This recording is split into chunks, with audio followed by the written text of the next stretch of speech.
Bueno, bai, egunon guztioi eta ongi etorri gaurko prensaurrekora.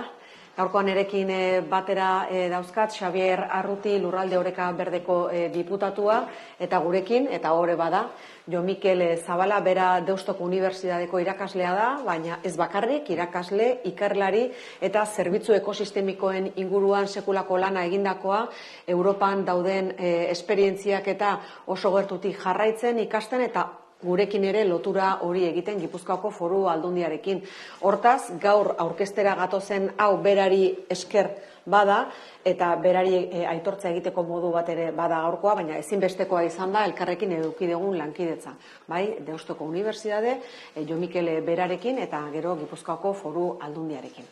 Hain zuzen ere, zerbitzu ekosistemikoen inguruan hitz egitera gatoz, badakit ni hitz egiten hasi aurretik Xabier Arruti egondala zuekin honen inguruan informazio bat ematen, baina benetan sinisten dugu hau badala erakunde publikoetatik aitzindaritza egiteko modu bat eta berrikuntza ere ekartzera administrazio publikoetara.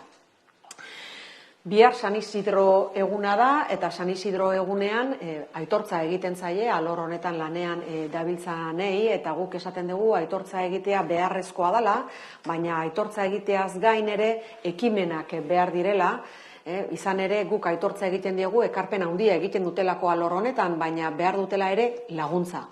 Eta gaur goizean hau prestatzen ari nitzela, gogoan neuzkan Pepe Mujikak duela urte batzuk, gure lurran aurkezpenean esandako zerbait eta bereziki gustatu zitzaidan, ze esaten zuen lurrak gu gauzka. Eta hori ulertzen dugu arduratik, alegia lurrak gu gauzka eta guk ardura badaukagu lur horrekiko. Orain arte eta askotan esaten dugu, gure lurraldean jakinda zenolako lurraldea daukagun, besteak beste azaleraren 72% basoa da, zorionez. Esaten dugu, lehenengo sektorekoak sekulako ekarpena egiten dutela alor honetan, bai nekazaritzan, abeltzaintzan, basoen kudeaketan, eta guk aitortzatik haratago joan beharra daukagula. Alegia beraiek sekulako ekarpena egiten dute, gure inguruneak zaintzen, gure biodibertsitatea zaintzen, eta aldi beran ere elikadura jasangarria egiten edo sortzen. Eta esaten dugu, aitortu behar degula, eskertu behar dutela egiten duten lana, baina hori ardura partekatua dela. Eta zerbitzu ekosistemikoak hain justu hortatik datoz. Izan ere, aldi berean duela denbora bat herritarren batzarra egin genuen, herritarren batzarra ere bada gogo eta partekaturako ekintza, ekimen berritzaile bat guztiz, izan ere hor herritarrei eskaini zitzaien espazio bat nun ahaldundu genituen eta ahalduntze prozesu horretatik etorri ziren 9 gomendio. 9 gomendio zerren inguruan. Galdera bat egin genien. Nola egin dezakegu? Lehenengo sektoreak aldaketa klimatikoari aurre egiteko aukerak benetakoak izan ditzan. Eta 9 gomendio egin zituen herritarren batzarrak. Horietatik, ezagunak dira, besteak beste, Basotik fundazioa sortu dugu hain justu, besteak beste, abandonoan egon daitezken eta dauden basoak zaintzeko, kudeatzeko, hori izan da ekimenetako bat, arrakastatsua izaten ari dana eta ibilbide luzea daukana oraindik ere aurretik, beste ekimenetako bada baserritar misto profesionalen figura eta hor ere dator arduratik, alegia. Ardura hori uzten dugu lehenengo sektorearen gain, baina ardura hori partekatua da eta egin behar dugu uztargarri beraien aktibitatea, beraien bizitzarekin. Eta hortaz, ardura horretatik abiatuta, esaten dugu, enpresek badute ardura bat ere, landa ingurunea zaindu, biodibertsitatea zaindu eta elikadura jasangarria zaintzearekin, baita ere administrazio publikoak eta noski horretan dihardutenek. Eta hortik sortzen da baserritar misto profesionalen figura. Hau urrats bat gehiago da, zerbitzu ekosistemikoak. Guk hemen aitortza hori egiten diegu lehen sektorean lanean dihardutenei, baina ez bakarrik hitzez, konpentsazio ekonomiko bat emango zaie egiten duten lan hori aitortzeko. gure lurraldearen, gure lurraren mesedetan egiten duten lan hori konpensatzeko modu bat da zerbitzu ekosistemikoa. Gure inguruan ez dago horrelako ekintzarik, hau erabat berritzailea da, guk sinisten dugu berrikuntzan eta sinisten dugu ere lurrarekiko konpromisoan eta lur honetan lanean dihardutenekiko konpromisoan, eta hau martxan jarri dugu hain justu lankidetza horretan oinarrituta. Guk denbora da, beraiekin lan egiten dugula eta lan horrek fruituak ematen ditu eta sinistuta gaude horrelako ekimenak behar ditugula gure lurraldean ere.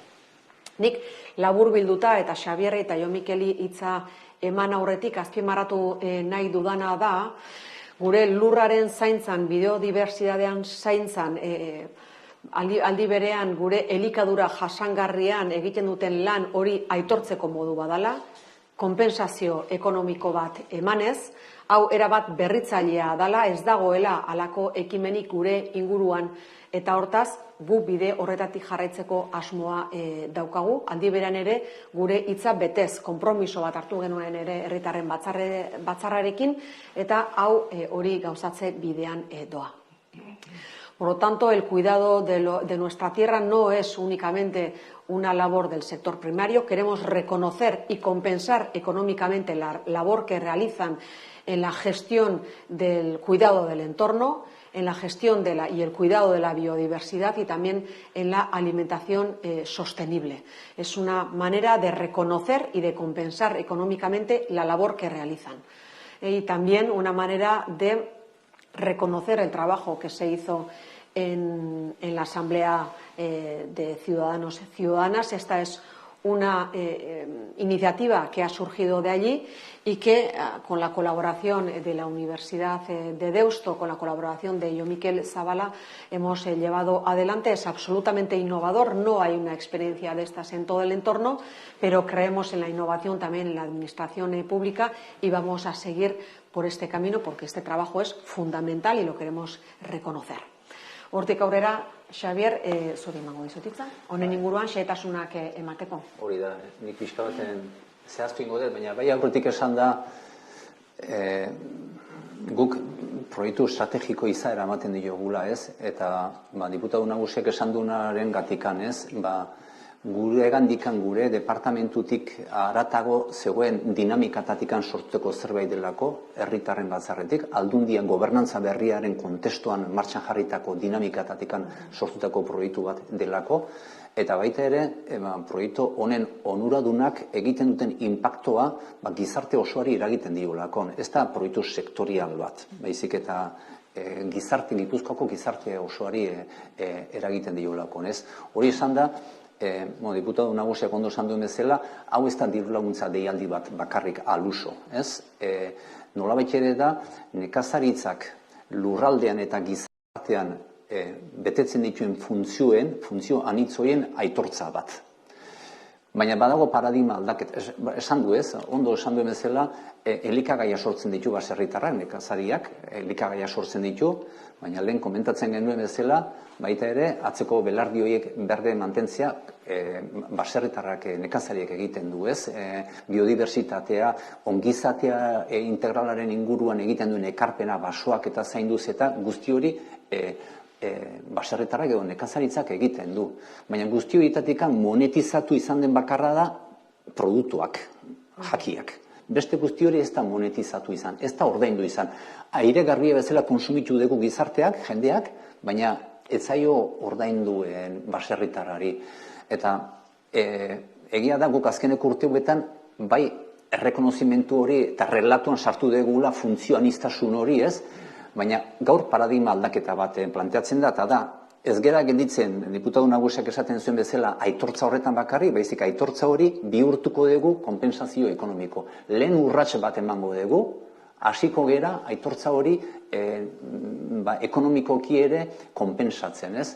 Eta hori da proiektu honen funtsa hortxe dago. Hortik abiatuta, egia da, zerbitzu ekosistemikoak edo baserritarrak sortzen dituen zerbitzuak anitza diala, asko diala, baina gu modelo bat diseinatu beharra geneukan. eta ezin genituen aldagai guzti horiek hartu eta modelo bat diseinatzen hasi, ez? Polidro oso konplexua gertatzen zitzaigun hori modelizatzeko. Eta zer esan genduen, hasteko hartuko ditugu bi zerbitzu, lurra eta elikagaiak. Eta sarituko dugu, edo lagungarri egingo ditugu, bien kombinazio egokia egiten duten nekazal jarduerak. Eta hobeto ulertzeko muturrera eraman da, ez dugu sarituko lurra bakarrikan daukan lurjabea, eta ez dugu sarituko ez da ere lurri gabe egiten den ekoizpena. Sarituko duguna da bien kombinazio bat, elikagaiak sortzen dituena, baina lurra erabiliz. Eta hori da gu diseinatu dugun modeloa, badirudi oso simplea dela, baina oso komplejo izan zaigunen modeloa da. Ze hor, lehen sektoreko, 3 azpisektore kontutan hartu behar izan ditugu, nekazaritza, abeltzantza eta basogintza. Eta bakoitzaren, azpisektore bakoitzean daude, jarduera desberdin asko. Nekazaritzan dago baratzagintza, dago frutagintza, dago mastigintza, abeltzantzan daude esne behiak, haragi behiak, ardiak, hauntzak, basogintza, ez? Eta egin deguna da, simplifikatu bi aldagai horiek hartuz, eta azpisektore guzti horiek kontutan hartuz. Eta esan deguna da, gutxiengo batzuk betetzen dituenak, guk ezarri ditugun gutxiengo batzuk betetzen dituen jarduerari, oinarrizko 550 euroko laguntza bat emango dio. Adibide bat, errez ulertzeko. Baserritar bate baldin badauzka haragi behiak, eta guk jartzen ditugun gutxiengo horiek betetzen baditu, 550 euro jasoko ditu. Hortik gora, dimensioaren arabera gehitzen jongo zaio. Baina behiak eukitzeaz gain, baratzan lana egiten baldin badu, eta baratzagintzan ere gutxiengo batzuk betetzen baditu, horregatik beste 550 euro beteko ditu. Eta horretaz gain, baldin badauka emasti bat, eta betetzen baditu baldintzak, baita ere, beste jarduera horregatik ere gutxienez 550 euro beteko ditu. Hola modelizatu dugu, gure kalkulen arabera, ze informazio guztia badaukagu baserritarrena hemen, Gipuzkoako 700 baserritar hasteko onuradun izango lirateke. Prozedura asko simplifikatu nahi izan dugu, pixka bat de ofizio bezala laguntza hauek jarriz, alegia badakigu zein dian potentzialki diru laguntza jasotzeko eskubidea daukatenak, hori publiko egingo dugu, eta baserritarrak egin beharko duen bakarra izango da, nik onartzen dut esatea. Eta hori da pixka baten proiektuaren 500.000 eurokin hasten gera, eta nik bukatzeko errepikatu, gero zalantza baldin baduzkatzu egai zehatzai buruz argituko ditut ez, baina errepikatu pixka bat esaten ari ginera. Ez da diru laguntza bat ematea bakarrik, baizik eta baserritarrak elikagaiaz gain egiten dituen beste zerbitzu horiek onartu, errekonozitu eta ordaintzen edo konpensatzen hasteko lehen urrats bat da. Eta jo nire hitza pasatu horretik, ze hau berritzailea dela esateko pertsonaik onena beha da, nik eskerrak eman nahiko nituzke, pixka bat dinamika honetan parte hartu duten. Lehendabizi zuri, zuri, ze egia da modeloa oso komplejoa egin zaigula, baina hortan ez ginen lanean hasiko, aurreko urrats guzti horietan izan ez baldin bagendun kobertura hori, ez? Herritarren batzarreko aitortza eta laguntza eta babesa aurrekontuetan hori kontemplatu izana, horrek animatu gaitu, saltza hortan sartzera, ez da? Eskarrak, jo miri baita ere, bizka bat mundu zientifikotikan eta lagundu digulako, arro egoten baita ere, aitzindari gerala zueken ahal izan diguzulakon, eta hori babes hondi izan dalakon, eta etxeko barruko jendeari eskerrak hasteko arrantxari, ze nekazaritza zuzendari bezala oso perfekziozkoen modelo bat egiten saiatu dalako, eta bi zerbitzu buruei Mikel eta Jesus Marik ere, eta bere lantaldeari baita ere lanean gogor jardun direlakon, eta idazkaritza teknikotikan Jon eta Juan ere diruek, balia bide hauek nola jarri eta asko lagundu digutelakon. Beraz, jo mi oain hortik aurrerakoak ide kontu. Eskerrik asko eta zorionak lehenik eta behin guztioi, Aldundiko kide guztixei, eta baita ere zorionak eta mila esker. Porque ez da badakigu batzen, gaur proiektuak argia ikusten du, baina badakigu honen atzean zenbat negoziaketa eta zenbat zailtasun izan du dian, eta honi eustea eta hontan sinistea eta hau babestea, horrek ere bai balioa badauke, gu ikerketa mundutikan hasieran bultzada bat eman genion, baina gero politikariek baina egin dutela bere lana, eta hori baita ere proiektu hontan sinistea eta bultzatzea baita ere eskertzekoa da eta onartzekoa da. Gu ikerketa mundutikan proiektu honekin 2022an hasi ginen, etorkizunarekizeko proiektu baten barne, misioen inguruko deialdietan, eta Landaolako federazioarekin batea, elkarlanen ibili ginen 2 urtetan, pixkat zerbitzu ekosistemikoak zeintzuk izan ditezkeen. Hau mundu berri bat da, ez da Gipuzkoan bakarrikan, baizik eta mundu orokorren irikitzen nahi dan eta debatitzen nahi dan mundu berri bada, eta gu mundu hondan sartzea erabaki genuen, edo sartzeko aukera izan genuen. Orduan, ikerketa proiektu guztia bezala, literatura aztertzen eta ikasten hasien ginen, eta hainbat zerbitzu ekosistemiko eta datu base bat nazio berrietatikan, datu base bat topatu genuen, nun hainbat zerbitzu ekosistemikoen definizioa ematen zan, eta pixkat horiek nola neurtu zitezkeen ikusien genitun. Orduan hori, azterketa hori nahiko luzea izan zen, baina gure ikuspegia zen horiek nola egokitzen zaizkion Gipuzkoari. Australiako nekazaritza ez da Gipuzkokoa, eta Finlandiakoa ez da Gipuzkoa baita ere. Orduan nola egokitu genizkien Gipuzkoako baserritarrei, teorian identifikatzen genitun zerbitzu ekosistemiko horiek. Orduan, gizartearekin batea eta teknikariekin batea, Landaolako teknikariekin batea, lehentasunak identifikatu genitun eta Gipuzkoako kasurako teorian dauden zerbitzu ekosistemiko hoiei, Gipuzkoako pertsonek zemotatako balioa ematen genien, identifikatu genuen balio erlatiboa. Eta behin hori gainen jakinda gero, legezkoa iruditzen zitzaigun, baita ere, hauek badakizkigun, zemotatako balioa ematen dion gizarteak, baserritarrek egiten duten lanai, eta oantxe nola konpentsatu, ez? Eta orduan proiektuai beste bira bat eman genion, eta hainbat focus group, hainbat bilera egin genitun, herritarren batzarreko formatua jarraitzen, eta hori dela eta hainbat estrategia, monetizazio edo barneratzeko estrategia identifikatu genitun.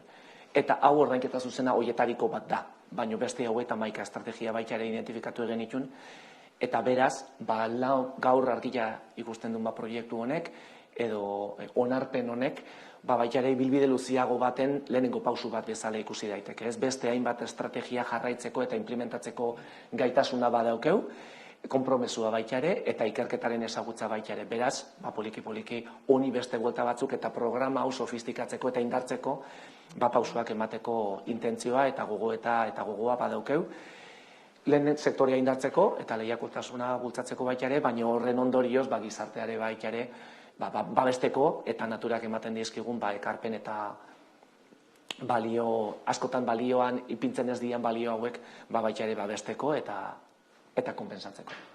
Beraz, horretan ahituko gea. Nik amaitzeko, zuekin ere gogoeta bat konpartitu nahiko nuke, izan ere duela oso gutxi Hernanin egon ginen ongizatearen plazarekin, eta bertan, ohikoa dan bezala, eduki genituen honen inguruan lanean diharduten hainbat lagun. Eta haietako batek esaten zuena zan, galdetu genion, zuk zer eskatuko zenuke edo zer nahiko zenuke. Eta beha, sagardo gintzan dabil. Eta esaten zuen nik koherentzia eskatzen dut. Alegia gizarte asko aldatzen da, baina lan honek konpromiso totala eskatzen du, hemen ez dago lan etenik, hemen 24 orduz lan egiten dugu, astelehenetik igandea, ez dugu inoiz deskonektatzen, eta jendeari eskatzen diogula da jabetzeko horretaz, eta nolabaiteko konpromisoa adierazteko gurekiko, guk egiten dugu lanekiko, konsumituz, bestela ez dagolako modurik honi eusteko, zaile dalako eta oso exigentea dalako. Eta koherentzia eduki behar dugu danok, eta administrazio publikoetatik ere koherentzia hori eduki behar dugu, izan ere, hau ez da bere kasa egiten den zerbait, ahalegin asko dago gure ingurunea zaintzeko, ahalegin handia dago biodibertsitatea zaintzeko, ahalegin handia elikadura jasangarria sortzeko, eta gero eta zailagoa dago horri eustea, eta galbidera ez iristeko behar deguna da guk ere danok koherenteki jardun honi eusteko aukera izan dezaten. Eta hori da, eta moduetako bada, konpensazio ekonomiko bat ematea, aitortza zaratago doana. Ze aitortza ez da nahikoa izaten. Behar dute laguntza eta behar dute ere jakin, edo gizartea beraiekin dagoela, aitortzen zaiela egiten duten lan hori, ekoizpena zaratago, leheno beraiek aipatzen zuten bezala, alegia erreka garbi baldin badatoz eta belarrak garbi baldin badaude eta behaiei esker dala eta lan hori aitortu egin behar zaiela. Guztioi, gustatzen zaigun bezala ere gure lana aitortzea. Eta hau da, urrats bat ere berritzailea dana eta guk mezu hori nahi diegu ere helarazi herritarrei. Alegia, izan gaitezen danok kontziente egiten duten lan horretaz. Beraiek gabe hau ez litzateke posible izango, eta hortaz aitortu dezagun elkarrekin eta konpentsatu dezagun egiten duten lan hori. Ahalegin asko dagoelako honen atzean. Horixe da zuekin konpartitu nahi genuena gaurkoan, eta besteetan egiten dugun bezala, zeuei ere eskertu egiten dezuten lana, izan ere guk lan hau egin dugu, baina nahi duguna da zuek oihartzuna ematea honi, eta aitortza hori ere egin honetan dihardutenei gizartearen izenean. Galderaren bat izango bazenute, erantzuteko prest gaude 3. Sí, ¿qué indicadores se han manejado para medir un poco esa aportación al ecosistema, a la biodiversidad? Claro, son diferentes explotaciones, ganaderas, forestales, agrícolas, por centrar un poco este trabajo, ¿no? Y estas ayudas a estas explotaciones. A ver, no. Bueno, enteras. Dentro de los servicios ecosistémicos, como indicaba Xavier, hay diferentes categorías. Podemos distinguir diferentes categorías. Una de ellas, la más obvia, es la producción. Pero luego, más allá de la producción, y la producción se puede medir desde el punto de vista de la calidad de los nutrientes, la alimentación sostenible, como indicaba Aidar. Pero luego tenemos otro tipo de categorías. Una de ellas es el mantenimiento y la regulación de la biodiversidad y del clima. Y ahí tenemos, desde el punto de vista de la biología, a gran escala, pues qué diversidad de especies, por ejemplo, qué diversidad o qué cantidad de diversidad o de variedad de especies, por ejemplo, de abejas, podemos tener. Eso se puede medir y se mide. Y ahí tenemos un problema a nivel, no solo de País Vasco, a nivel mundial, tenemos un problema en este sentido, y por lo tanto las Naciones Unidas tienen ese compromiso de querer medir esa biodiversidad y cómo está siendo penalizada por la actividad humana y por el tipo de consumo que tenemos los humanos. Por lo tanto, tenemos el mantenimiento y la regulación, y un aspecto que no suele salir en muchas ocasiones vinculado con el sector primario es el mantenimiento de la cultura. De la cultura del arraigo en muchas ocasiones suele salir cuando hablamos del mundo de la industria, pero también tenemos un problema con el arraigo y la retención, ¿no?, de talento, que también hay talento en el sector primario y mucho, y la fijación de población en entornos rurales, el abandono, cuando en muchas ocasiones hablamos, ¿no?, de la España vaciada o de la Euskadi vaciada, que también existe, pues cómo poder retener población, y el hecho de retener población, además de fijar actividad o agraria o forestal, también fija otro tipo de servicios, fija educación, fija otro tipo de actividades que también tienen un impacto sobre el bienestar de la ciudadanía en su conjunto, ¿no? Detrás de cada uno de estos servicios podríamos decir, existen categorías, existen identificaciones de servicios específicos, y dentro de cada servicio podemos tener una gran variedad de indicadores. En la base de datos que nosotros manejábamos partíamos de 91 servicios ecosistémicos. Dentro de cada uno teníamos, si multiplicamos aproximadamente unos 5 indicadores, 6 por cada uno de ellos, con lo cual trabajamos con un punto de partida aproximadamente unas 500 medidas a nivel teórico, que luego había que aterrizar en Guipúzcoa y en las actividades que se han mencionado, ¿no?, la parte de nekazaritza, abeltzaintza y basogintza.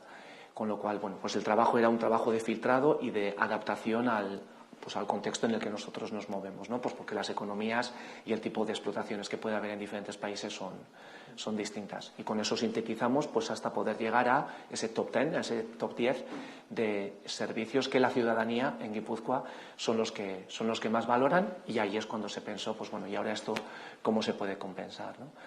Y aquí sí me gustaría tal vez hacer un matiz. Para esta primera parte de la investigación sí que había una gran cantidad de trabajo académico y trabajo científico realizado, en lo cual nos apoyábamos.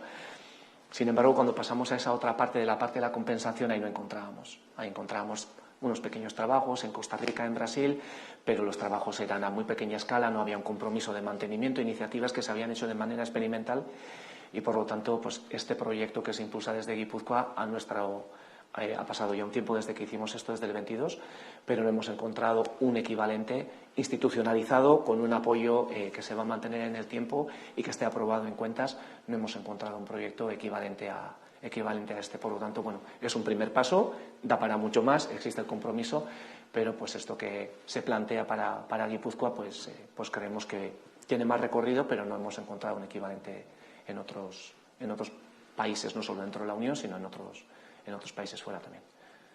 Y añadir que en ese aterrizaje de los indicadores en Guipúzcoa, y a modo de ejemplo, pues voy a poner 3 o 4 indicadores, ¿no? Por ejemplo, nosotros hemos tenido en cuenta los certificados de calidad, que sea Euskolabel, Euskolbaserri, que sea en producto ecológico, ¿no? También hemos tenido en cuenta la carga ganadera, es decir, un ratio que hemos conseguido la media de Guipúzcoa como la idónea, y hemos dicho vamos a premiar a los que ni estén por debajo ni estén por encima o muy lejos de la media de la carga ganadera, porque mucha carga ganadera tampoco es buena en los pastos, pero tampoco es bueno muy poca ganadera, porque carga ganadera, porque eso supone que poco a poco los pastos se van ensuciando. Entonces hemos sacado una media, la que consideramos la ideal. En el tema de los bosques, los planes de gestión sostenible de los bosques también, que exigimos que tengan, que cada bosque que pueda ser beneficiario de esta ayuda tenga elaborado un plan de gestión sostenible de ese bosque, ¿no? Te pongo 3 ejemplos, pero bueno, puede haber hay muchísimos más, de hecho, ¿no? Carga ganadera, justo, lo que sale en la nota de UGM, ¿eso cómo se puede trasladar? Unidad ganadera mayor, unidad de ganado mayor. Esos son unas siglas que indican, a ver si lo digo de forma un poco, por ejemplo, una vaca es una UGM, es una unidad de ganado mayor. 10 ovejas equivalen a una UGM, es decir, 10 ovejas equivalen como una vaca. La equivalencia de los caballos a las vacas no lo sé ya, ¿no? Pero es un indicador ganadero, ¿no? Neurtzeko modua. Bai, una forma de medir, ¿no?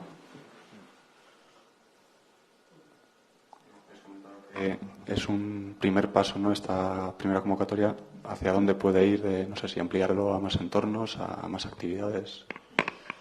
Bueno, en principio nosotros cuando ponemos en marcha estas iniciativas es porque creemos en ellas, creemos en el reconocimiento, creemos que tenemos que compensar económicamente, y luego lo que hacemos es una valoración de cuál ha sido el impacto.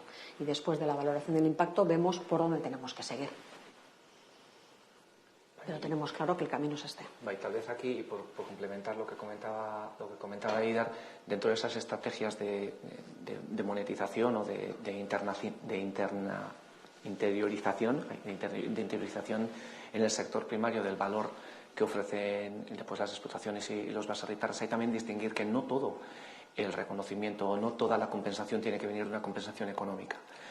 Podemos encontrar tres grandes palancas. Una, obviamente, es la económica, y empezamos por aquí, pero luego puede haber otro tipo de compensación, por ejemplo, con lo que incidía Xavier, ¿no? Ese reconocimiento social, cómo podemos divulgar y acercar el mundo del sector primario a una ciudadanía que cada vez estamos más despegados del mundo rural. Existen diferentes tipos de iniciativas que no compensan económicamente, pero sí compensan en el tipo de consumo que los ciudadanos podemos llegar a hacer, y eso repercute en la competitividad del sector primario. Y la otra medida de compensación, que también nos insistían mucho los baserritarras y las personas que trabajan en el sector primario, es intentar, a través de la automatización, eliminar barreras principalmente coyunturales y administrativas con las que tienen que cumplir. Es otra manera de poder compensar, con lo cual te quito horas de trabajo de tener que hacer una labor administrativa para que te puedas dedicar a otro tipo de tareas. Entendemos que eso también es una manera de poder compensar, con lo cual la primera cosa que nos viene a la cabeza cuando hablamos de compensación al sector por este tipo de servicios que ofrecen a la ciudadanía en su conjunto es el valor económico, pero más allá del valor económico existen otro tipo de reconocimientos y de necesidades que también tienen y que tenemos en mente y que habrá que llevar. Reconocimientos que exigen también compromiso por parte de cada uno de nosotros. Sí. ¿Le puedo preguntar por otra cuestión a la diputada? Por supuesto, pero en función de la pregunta que sea, a lo mejor tenemos que cambiar de formato, porque lo que no quisiera en ningún caso es que personas que son ajenas de la Diputación, al menos del Gobierno foral, puedan sentirse incómodas en función de la pregunta que vaya a ser. ¿Vale? Iruditzen bali más es Mikel aparte bat egingo nuke, porque tiene... me levanto y ya está, ¿vale? Pero bestelako galderei badago honekin lotuta, ez, ¿vale? Orduan aparte baten egiten dut iruditzen bali más ezue, hartara bestela deseroso antzaitezke jo Mikel eta ez nuke nahi. Oso ondo. Listo. ¿Vale?